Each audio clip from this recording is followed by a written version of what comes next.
20,000 మందిని పొట్టన పెట్టుకున్న పాకిస్తాన్కి సింధు జలాలు ఆపి తగిన బుద్ధి చెప్పడం సరైన నిర్ణయమని భారత్ అంతర్జాతీయ వేదికపై ప్రకటించింది.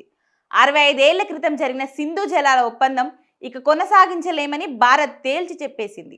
సింధు జలాల ఒప్పందంపై పాకిస్తాన్ దుర్నీతిని ఐక్యరాజ్య సమితి వేదికగా భారత్ తూరపార పట్టింది. సింధు జలాల ఒప్పందంపై చేసిన తప్పుడు ఆరోపణలను భారత్ తోసిపుచ్చింది.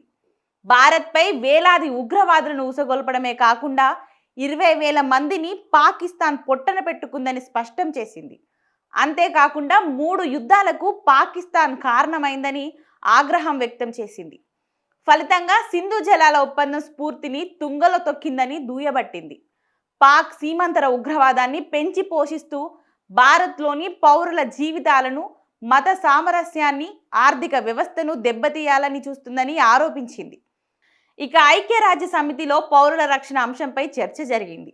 ఈ సందర్భంగా పాక్ రాయబారి ఇఫ్తిఖర్ అహ్మద్ సింధు జలాల ఒప్పందాన్ని భారత్ నిలిపివేయడాన్ని ప్రస్తావించారు.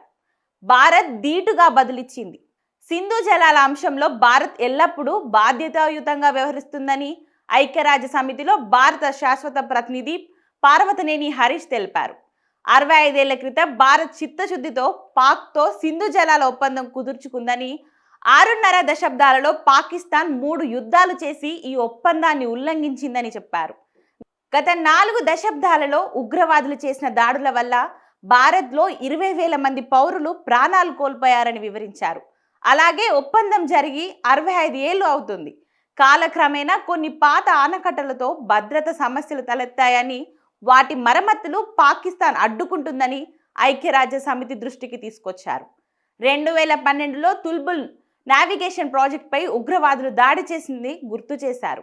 అంతేకాకుండా గత 2 ఏళ్లుగా ఒప్పందంలో సవరణలపై చర్చించాలని పాకిస్తాన్ను భారత్ కోరుతూ వచ్చిందని ఐక్యరాజ్య సమితికి తెలిపారు.